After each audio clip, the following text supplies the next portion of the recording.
générosité, des talents et du cœur. Salut à tous. C'est la sauce du jour sur Studio Bonjour à vous deux. Alors mes invités du jour, c'est deux femmes formidables qui donnent de leur temps, on va dire ça comme ça, pour la communauté, pour vos enfants, pour nos enfants. Si vous habitez Ranana, particulièrement, elle s'appelle Johanna Mkies. Bonjour Johanna. Bonjour Cathy.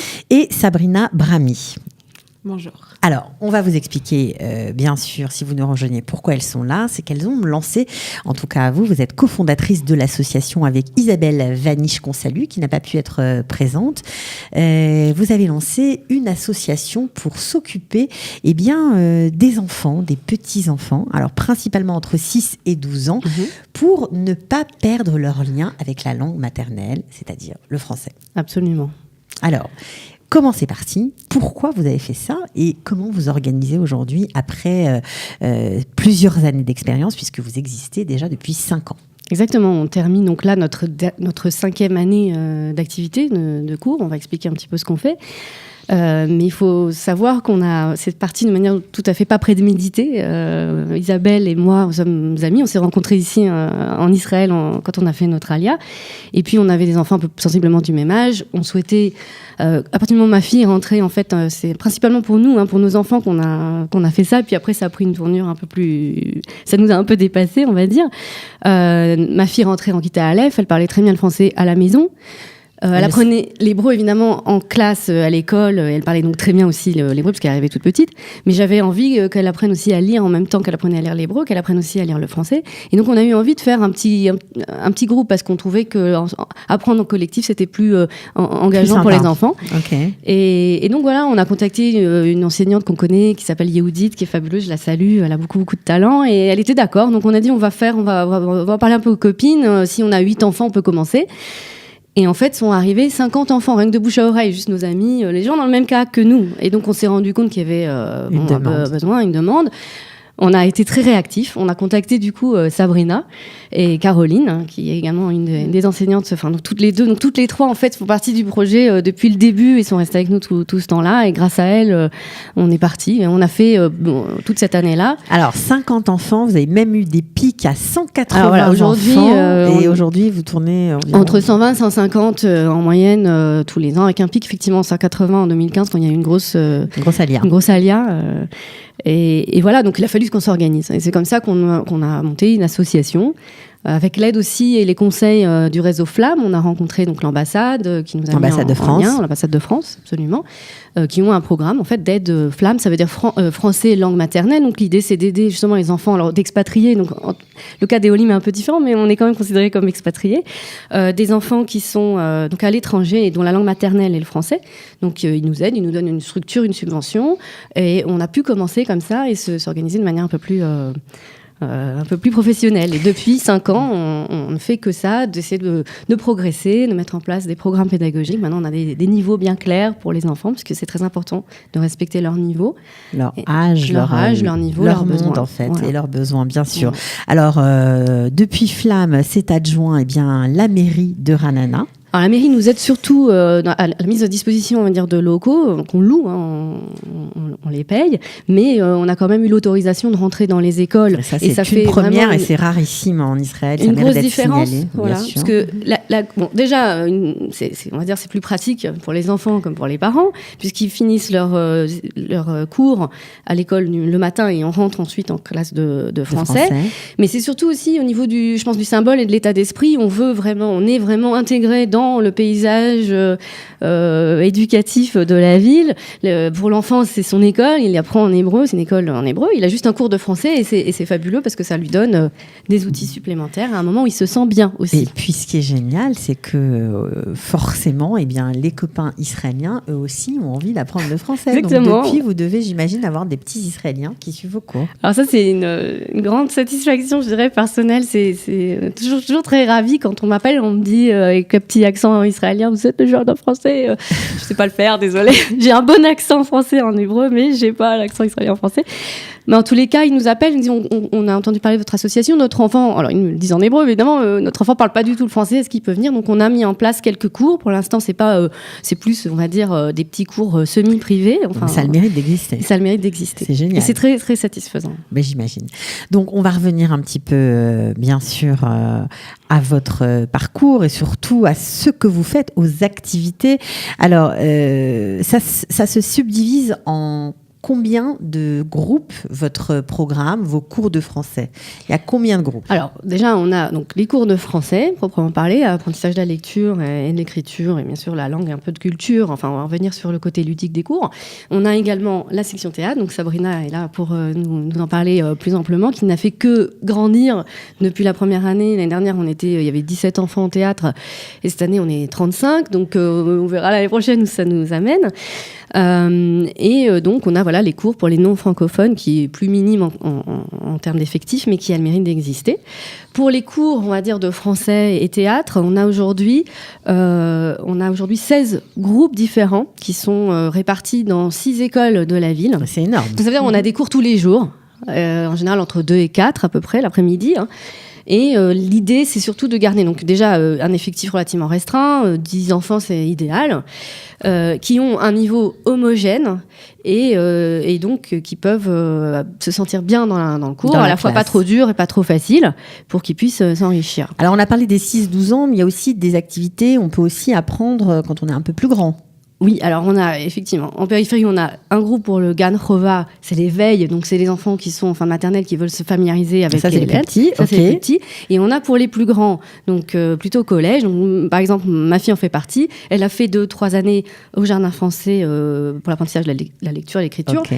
Elle a arrêté un petit temps et puis ensuite en collège, elle revient, elle se réintéresse. C'est pas la même maturité, c'est pas le même âge. C'est un peu en vue aussi de l'année prochaine où elle va faire l'option français donc pour le bac.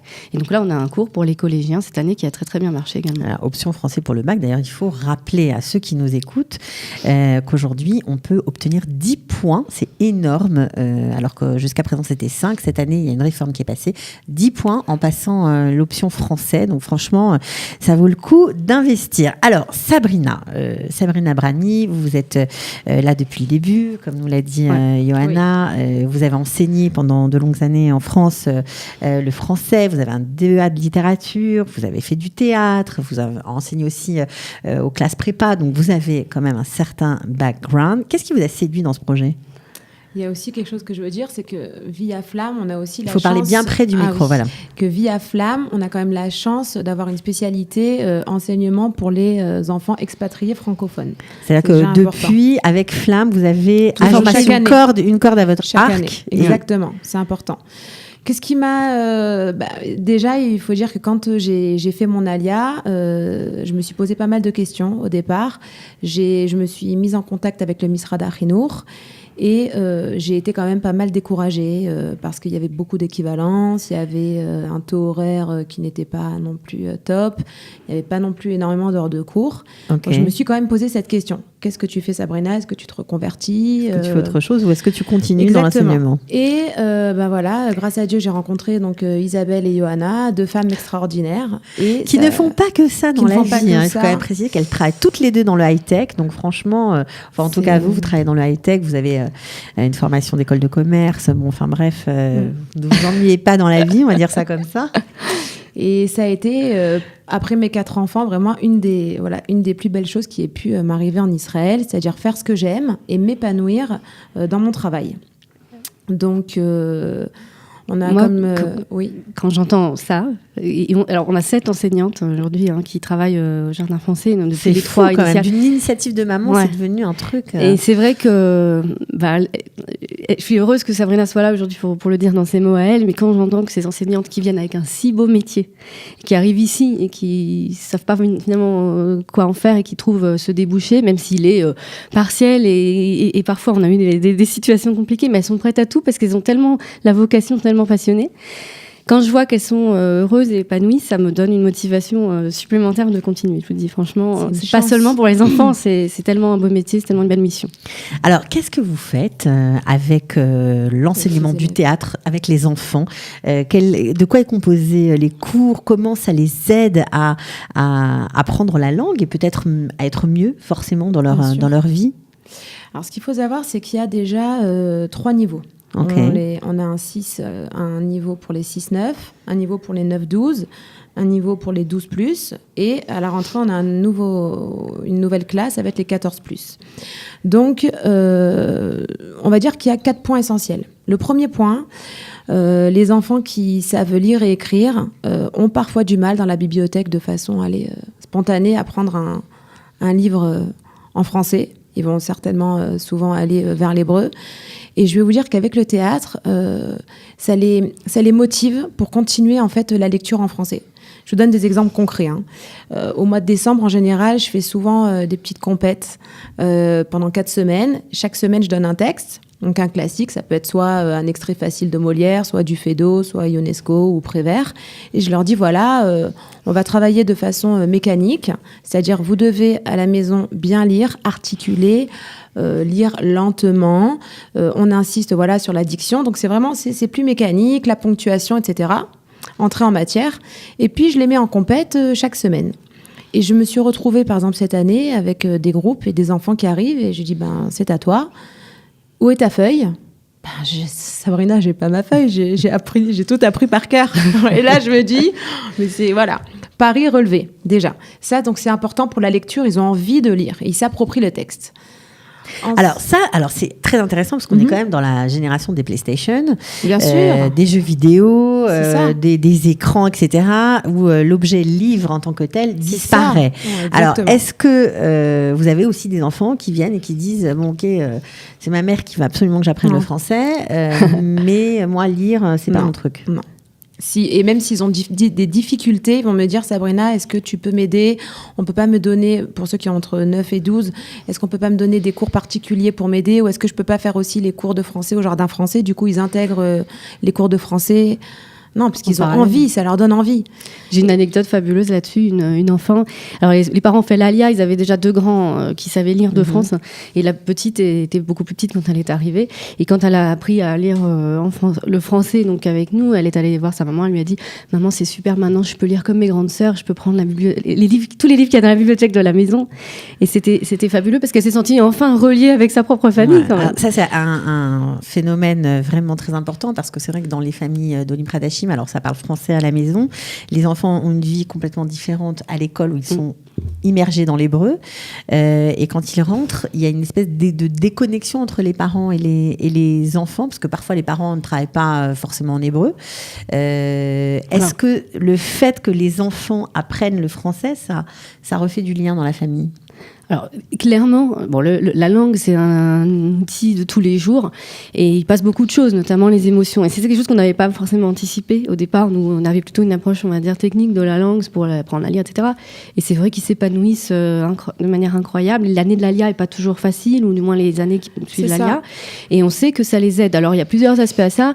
Évidemment, déjà, quand il y a de la famille qui est encore en France, avoir un lien avec un grand-parent ou un cousin, un enfant qui tout d'un coup cite par exemple une fable de La Fontaine, tout de suite ça fait chaud au cœur aux grands-parents. On peut imaginer, on a un patrimoine aussi de chansons qu'on utilise beaucoup dans les spectacles de fin d'année, on en reparlera, mais également je pense aussi dans la vie quotidienne pour l'enfant. Nous, ce qu'on essaye vraiment de faire, c'est d'aplanir en fait cette question, ce dilemme qu'il puisse avoir d'identité et de langage. On veut qu'ils aient un niveau de français correct, tout autant qu'un niveau d'hébreu correct, et avoir les deux en parallèle va les aider dans les deux. C'est-à-dire un enfant bilingue, il a besoin finalement d'être au clair avec ces 2 langues. Est-ce que vous avez des détracteurs, des gens qui disent allez, on a fait l'ALIA, c'est pas pour apprendre le français, il vaudrait mieux mettre son énergie à maîtriser l'hébreu, à avoir plus de vocabulaire, à faire du théâtre en hébreu?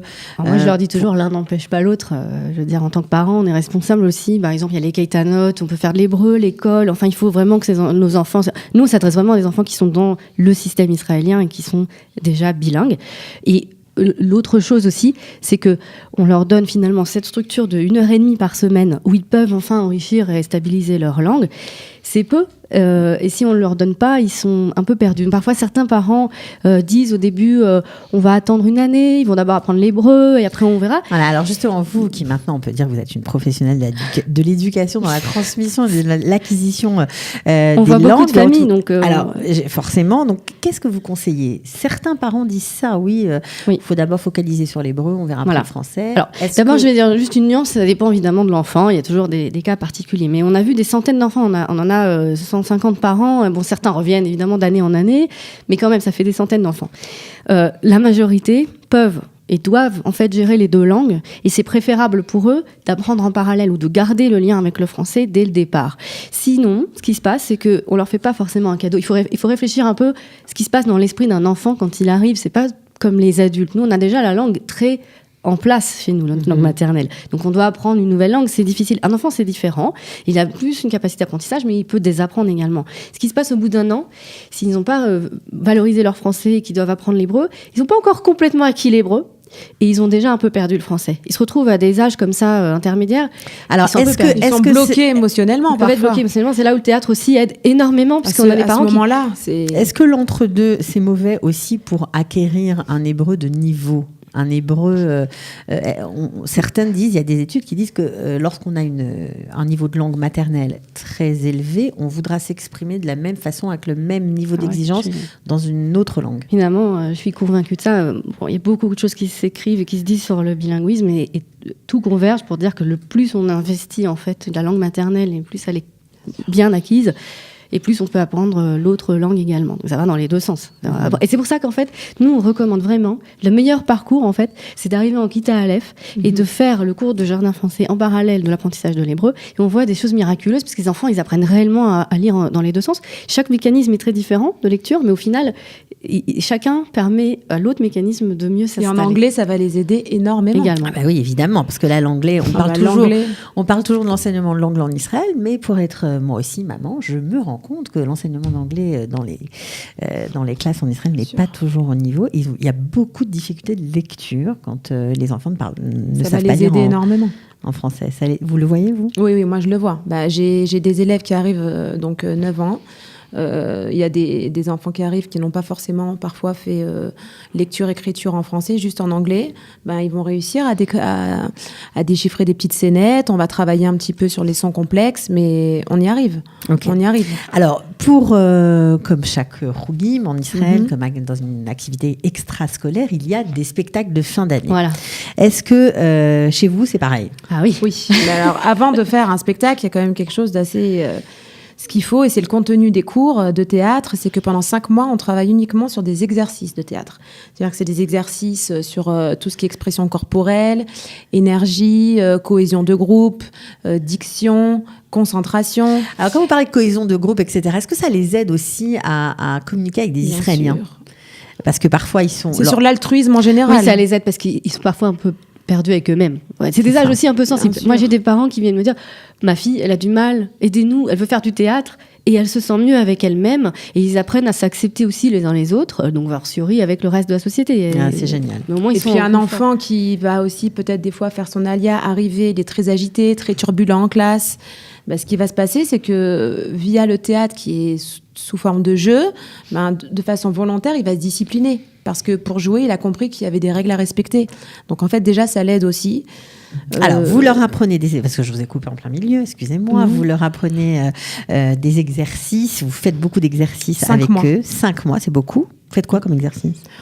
Écoutez, il y en a beaucoup, mais en fait, on commence déjà, c'est le début d'année, on est plus sur la découverte de l'autre, et ensuite, on est plus axé sur tout ce qui est mécanique la bouche, en fait, la langue, etc., pour articuler, la lecture, la ponctuation. Après, on va travailler plus sur le corps, sur la relation à l'autre, sur la confiance, et puis après, on va terminer en fin d'année, après le spectacle, sur l'improvisation. Dirigée et non dirigée.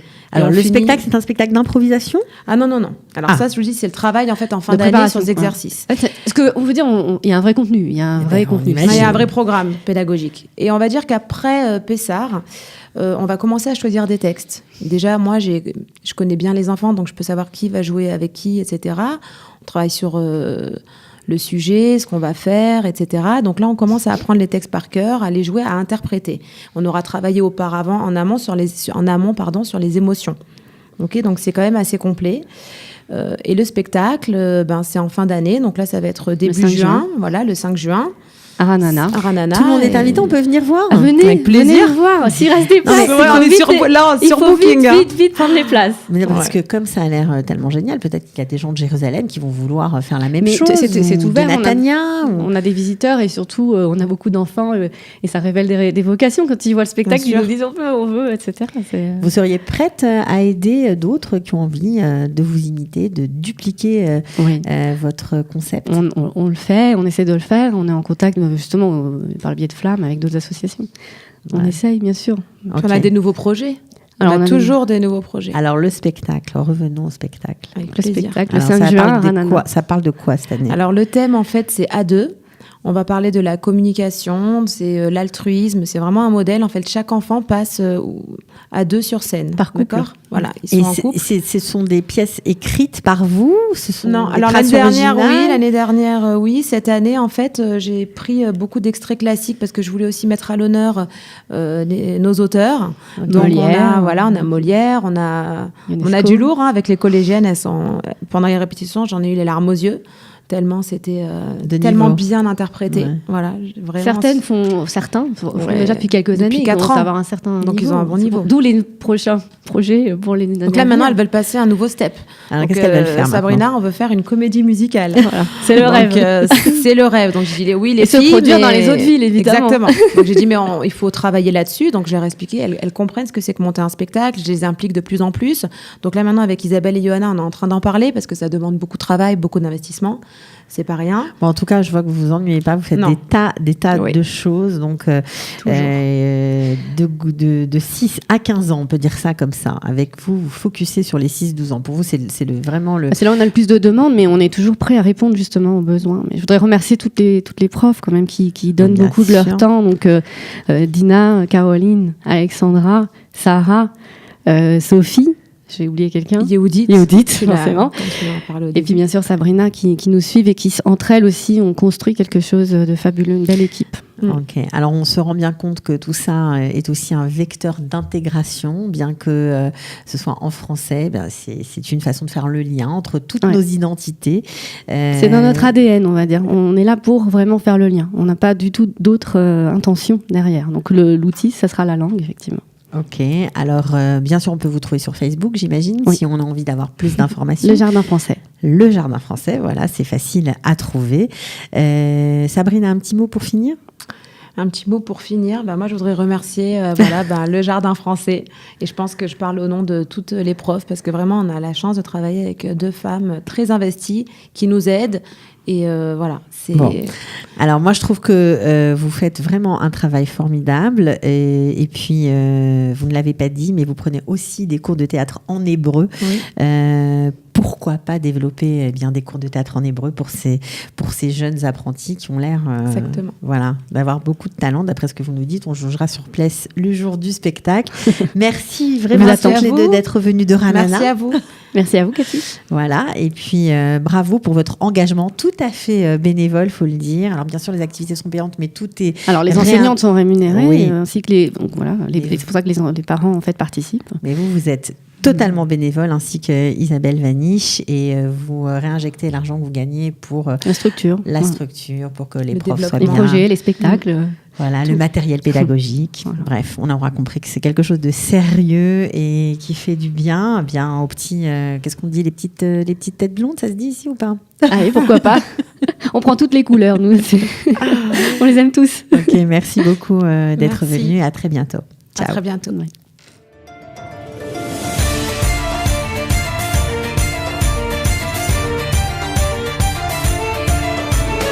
De la générosité, des talents et du cœur. C'est la sauce du jour sur studioqualita.com.